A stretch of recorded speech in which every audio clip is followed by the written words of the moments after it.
आसाममध्ये गेल्या 10 वर्षात 10,000हून जास्त युवक शस्त्रत्याग करून मुख्य प्रवाहात आल्याचं केंद्रीय गृहमंत्री अमित शहा यांनी म्हटलंय।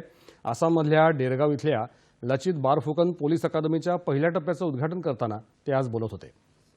पंतप्रधान नरेंद्र मोदी यांच्या प्रयत्नांमुळे राज्यातले अनेक फुटीरतावादी गट शांतता चर्चेसाठी राज्याकडे पोहोचले असून अनेकांनी शरणागती देखील पत्करल्याचं ते म्हणाले।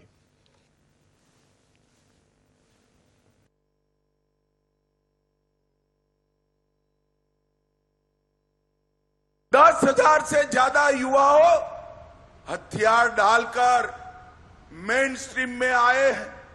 जिस असम में एक जमाने में आंदोलन, गोलीबारी, आतंकवाद की चर्चा थी, वहां आज सबसे आधुनिक इंडस्ट्री सेमीकंडक्टर की लगने का काम भी हो चुका है।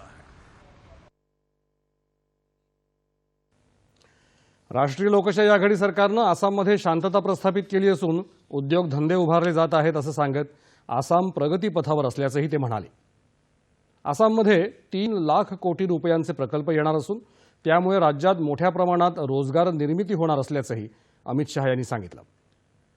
पोलीस अकादमीच्या गृहनिर्माण प्रकल्पाची पायाभरणी देखील त्यांनी केली। या अकादमीसाठी एकूण 1,000 कोटी रुपये खर्च अपेक्षित असून त्यापैकी पहिल्या टप्प्यासाठी 167 कोटी रुपये खर्च आला आहे। मिझोरमच्या आयझॉल इथे आसाम रायफल्स आणि मिझोरम सरकार यांच्यातल्या भूमी हस्तांतरण कार्यक्रमात अमित शहा सहभागी झाले। आसाम रायफल्सनं आपली भूमी मिझोरम सरकारकडे हस्तांतरित केली। ईशान्य भारताच्या विकासासाठी केंद्र सरकार कटिबद्ध असल्याचं गृहमंत्री यावेळी म्हणाले।